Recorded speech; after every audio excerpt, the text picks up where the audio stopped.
तो दोस्तों एक ऐसी इंडस्ट्री है जो हर साल दर साल बढ़ती जा रही है, चाहे वो भारत हो चाहे पूरी दुनिया हो। अगर हम बात करें तो ये कॉस्मेटिक इंडस्ट्री है, ये हर साल ग्रो कर रही है और हर घर में ग्रो करती जा रही है। हर वुमेन नए नए कॉस्मेटिक प्रोडक्ट यूज़ कर रहे हैं, मेंस भी उसको चेंज करते जा रहे हैं।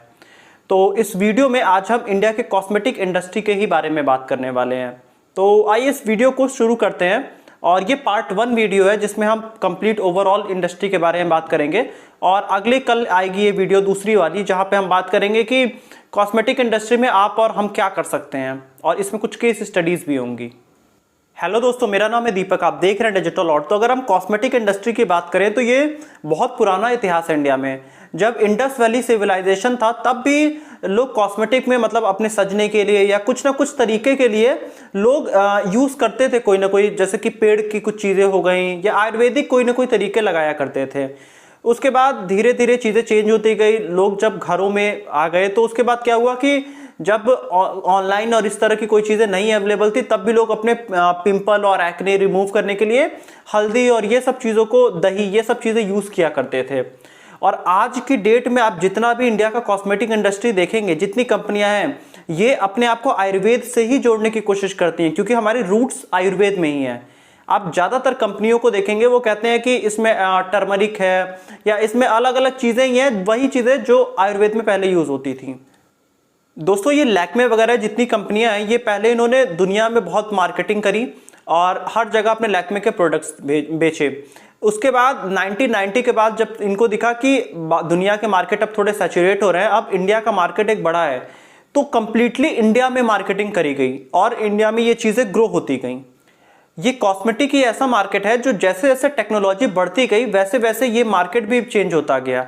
जैसे कि अगर हम बात करें कि आप जब टीवी हम देखा करते थे 2007, 8, 2005 में, उस समय लैक्मे वगैरह के एड्स बहुत आया करते थे, क्योंकि इन्होंने कंप्लीटली इंडिया के हर घरों को फोकस किया था और आपके घर में भी लैक्मे वगैरह के लिपस्टिक और चीजें आया करती थी। तो 2010 के आसपास जब ये फ्लिपकार्ट, अमेजॉन जैसी कंपनियां थी, ये देख रही थी कि इंडिया में लोग ऑनलाइन खरीदारी कर रहे हैं, लेकिन अभी भी एक सेक्शन ऐसा था जो ऑनलाइन खरीद में ज्यादा नहीं था, वो था वुमेन्स का सेक्शन। क्योंकि ज्यादातर इंडिया में अगर हम ओवरऑल देखें तो इकोनॉमिकली मेंस ही पैसे के लिए डिसीजन लिया करते हैं और वुमेन्स नहीं लेती थी। तो इसीलिए उन्होंने सोचा कि कोई ऐसे तरीका लगाया जाए जिससे वुमेन्स भी डायरेक्टली हमारे साइट पे आए, और जब वुमेन्स आएंगी तो ही ज्यादा सेलिंग होगी।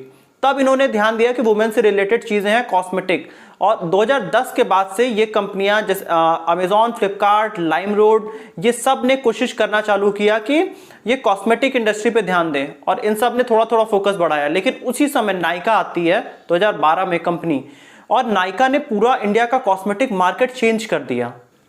और नायका जो कंपनी थी ये फाल्गुनी नायर ने चालू की थी। फाल्गुनी नायर एक इन्वेस्टमेंट बैंकर थी।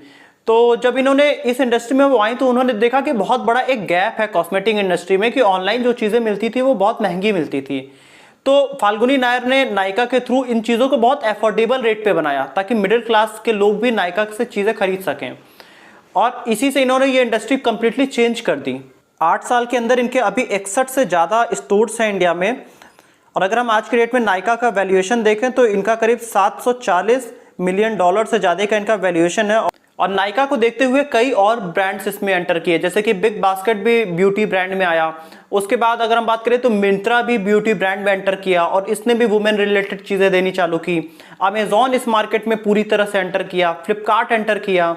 और दोस्तों नायका ने कंप्लीटली इसी मार्केट पे फोकस किया, क्योंकि इसमें हर साल ये 1200 करोड़ से ज्यादा की इंडस्ट्री है, और ये सब कोई मिलके भी इसको अभी कंप्लीटली फोकस नहीं कर पा रहे हैं। अभी ये और बहुत बड़ा मार्केट है। तो दोस्तों ये लॉकडाउन का टाइम चल रहा है और इस समय भी ये मार्केट ग्रो कर रहा है, क्योंकि वुमेन्स जो बेसिक फैशन होता है वो तो करते ही हैं, वो आईलाइनर तो यूज करेंगी ही, वो काजल तो यूज करेंगी ही। और आप सिर्फ एक काजल में ही देखिए तो बहुत बड़ा मार्केट है, काजल के भी बहुत सारे शेड्स आते हैं। आप अपने घर में जो भी वुमेन है आप उनसे जाके पूछ सकते हैं, या आप इन साइट्स पे जाके सर्च कर सकते हैं। ये बहुत ही बड़ा मार्केट है और इसमें जो मार्जिन होता है वो भी बहुत ज्यादा का होता है। अगर हम बात करें कि आप अगर घर में भी हैं तो घर में भी पिंपल्स, एक्ने, ये सारी चीजें हुआ करती हैं। आप यहाँ पे अब हम कई सारे ब्रांड्स की बात करते हैं। अगर हम बात करें मामा अर्थ की, मामा अर्थ ने अपने आप को आयुर्वेदा से और कंप्लीटली ऑर्गेनिक से रिलेट किया। इन्होंने शिल्पा शेट्टी को आगे किया एज ए ब्रांड एम्बेसडर। क्योंकि शिल्पा शेट्टी कंप्लीटली फिटनेस में बिलीव करती हैं और इनके बहुत सारे फिटनेस रिलेटेड चीज़ें देखी गई हैं, तो इन्होंने इनको अपना ब्रांड एम्बेसडर बनाया। और उसके बाद अगर हम बात करें कि यहाँ पे पतंजलि की बात करें तो बाबा रामदेव ने भी अपने आप को आयुर्वेद से जोड़ा कि हम मुल्तानी मिट्टी और ये सब चीज़ों को यूज़ करते हैं। तो इस तरह से ये अपना मार्केट इन्होंने बनाया। आप सबके ब्रांड के अंदर इंग्रेडिएंट्स में जाके देखेंगे तो ये कुछ ना कुछ ये मिलावट तो सभी करते हैं, लेकिन 2-4 नए ऐसे कुछ ब्रांड्स आए भी हैं जो कंप्लीटली ऑर्गेनिक पे बिलीव करते हैं। दोस्तों फ्यूचर इसमें भी ऑर्गेनिक का होने वाला है, तो यहाँ पे आपके लिए एक बहुत बड़ी अपॉर्चुनिटी है। दोस्तों अगर हम यहाँ पे कॉस्मेटिक का मार्केट देखें तो इसमें ब्यूटी कॉस्मेटिक्स होता है, हेयर केयर प्रोडक्ट्स होता है, शैम्पूज होते हैं, स्किन क्रीम्स होते हैं, हेयर ऑयल्स के बहुत ब्रांड्स होते हैं, ब्यूटी केयर प्रोडक्ट होता है। उसके बाद हम बात करें नेल पेंट्स होता है, लिपस्टिक होता है, लाइनर्स होते हैं, फेस क्रीम होता है, फेयरनेस क्रीम्स आते हैं, हर्बल हेयर ऑयल्स आते हैं। और उसके बाद अगर हम बात करें कि इसमें बॉडी लोशंस आते हैं, आयुर्वेदिक के हेयर ऑयल्स आते हैं, आई कॉस्मेटिक आता है, नेल सेट आता है, हर्बल पाउडर्स आते हैं, ब्यूटी डिओड्रेंट्स आते हैं, बहुत सारे डिओड्रेंट्स हैं मार्केट में। उसके बाद हेयर केयर के अलग कॉस्मेटिक्स आते हैं, बॉडी पाउडर आते हैं, बॉडी क्रीम आता है, हेयर कलर्स आते हैं, आई लाइनर्स आते हैं, फेस पैक आते हैं, nail polish, face scrub, body spray, moisturisers, body mask, hair extension, ये सब लिस्ट बहुत बड़ी है। आप अगर जाके इस मार्केट को समझने की कोशिश करेंगे तो ये भी एक ऐसा मार्केट है जहां पे आप एंटर कर सकते हैं और इस मार्केट को आगे बढ़ाना बहुत इजी है। आप एक सिंपल अपनी एक वेबसाइट या आप एक ऐप से शुरुआत कर सकते हैं। आपको बस अपने आप को रिलेट करना है। आज की डेट में जितने भी बड़े ब्रांड्स हैं वो अपने आप को ऑर्गेनिक या आयुर्वेदा इन दो चीजों से रिलेट करते हैं। अब आइए इसके पीछे की साइंस समझते हैं। आप कोई प्रोडक्ट कोई भी वुमेन तभी खरीदेगी अपने फेस के लिए जब उसको लगेगा कि ये मेरे फेस के लिए सेफ है, और उसको सेफ्टी उसके माइंड में कब समझ में आएगा, जब उसे लगेगा ये आयुर्वेदिक है। आयुर्वेदिक मतलब जो इंडिया के पुराने जो तरीके हैं, अगर उन चीज़ों से उसको कोई बना है तो हमारे माइंड में सबकॉन्शियस है कि जो पहले की इंडिया की चीज़ें थी वो बिल्कुल सेफ हुआ करती थी, वो नेचुरल चीज़ें हमेशा सेफ होती हैं। इसीलिए ये ब्रांड इन सब कुछ वर्ड्स को यूज़ करते हैं। अगर हम बात करें कि बहुत से फिटनेस वाले लोग इन चीज़ों का प्रचार क्यों करते हैं, क्योंकि उन्हें लगता है कि ये फिटनेस वाले लोग अगर ये चीज़ें यूज़ कर रहे हैं तो मतलब वो बॉडी की ज़्यादा ही अच्छी केयर करते हैं, तो मुझे भी बॉडी के लिए सही होगा। तो आज की डेट में अगर मैं इसको कंक्लूड करूं तो सारे ब्रांड्स का यही तरीका है कि अपने ब्रांड को ऑर्गेनिक से जोड़ दो या आयुर्वेदा से जोड़ दो, कि मतलब इसमें हम कोई भी केमिकल्स नहीं यूज़ किए हैं और आपका ब्रांड चल पड़ेगा। यही फॉर्मूला लेके बड़ी से बड़ी और छोटी से छोटी कंपनियां चल रही हैं। आप भी इस फॉर्मूले से आगे चल सकते हैं, बट मैं हमेशा आपको सजेस्ट करूंगा कि आप अगर इस ब्रांड में एंटर करना चाहते हैं तो ऐसे बहुत सी चीज़ें हैं। आप छोटी छोटी चीज़ें, आप कुछ 10-15 प्रोडक्ट से भी शुरुआत कर सकते हैं, लेकिन आप जेन्युइन प्रोडक्ट अगर लोगों को देंगे, अगर किसी ने फेस पे उसे यूज़ किया, उसको फेस पे से ठीक लगा तो आपसे रेगुलर बाई करेगा वो चीज़ें। तो ब्रांड्स को ये भी चीज़ें समझना चाहिए कि अगर हमें कस्टमर लॉन्ग टर्म के लिए अगले 5 साल 10 साल रिटेन करना है तो उसके लिए हमें कस्टमर को जेन्युइन चीज़ें देनी होगी। और अगर आप एक ब्रांड ओपन करते हो तो ये आपका धर्म भी बनता है कि आपको बेहतर चीज़ें ही देनी चाहिए।